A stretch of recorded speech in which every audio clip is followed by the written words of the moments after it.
ময়মনসিংহের circuit house ময়দানে আনুষ্ঠানিকভাবে শুরু হয়েছে বিএনপির নির্বাচনী সমাবেশ। দীর্ঘ ২২ বছর পর ময়মনসিংহের সমাবেশে যোগ দেবেন বিএনপি চেয়ারম্যান তারেক রহমান। কিছুক্ষণের মধ্যে তার ময়মনসিংহে পৌঁছানোর কথা। এর আগে সমাবেশে যোগ দিতে গুলশানের বাসা থেকে সড়ক পথে রওনা দেন বিএনপি চেয়ারম্যান। পথে উত্তরা, টঙ্গী, গাজীপুর, ময়মনসিংহের বিভিন্ন স্থানে নেতাকর্মী, সাধারণ মানুষ রাস্তার দুই ধারে তারেক রহমানকে শুভেচ্ছা জানান, হাত নেড়ে শুভেচ্ছার জবাব দেন বিএনপি প্রধান। এদিকে সমাবেশ সফল করতে হাজারো নেতাকর্মী ও সমর্থক জড়ো হয়েছেন সার্কিট হাউস ময়দানে। মহানগরের পাশাপাশি আশপাশের জেলাগুলো থেকে মিছিল নিয়ে আসছেন হাজার হাজার নেতাকর্মী। স্লোগানে মুখর হয়ে উঠেছে ময়মনসিংহ সদর এলাকা।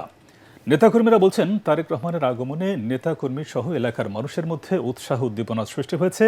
এই গণজোয়ারের মধ্য দিয়ে নির্বাচনে ধানের শীষের বিজয় আরও সুনিশ্চিত হবে।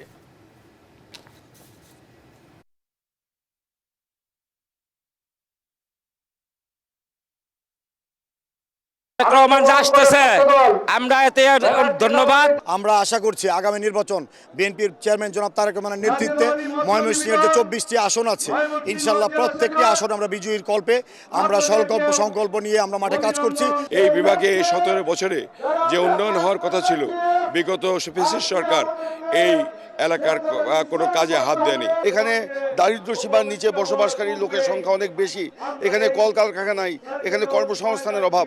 আমরা আশা করছি তারেক রহমানের সে হাত ধরেই আমরা ময়মনসিংহ বিভাগে কলকারখানা গড়ে তুলব, এখানে আর্থসামাজিক উন্নয়নে আমরা ব্যবস্থা গ্রহণ করব। আমি তারেক রহমান, আমি একটাই প্রত্যাশা করি যে উনি এই শহরকে সুন্দর করে সাজাবেন।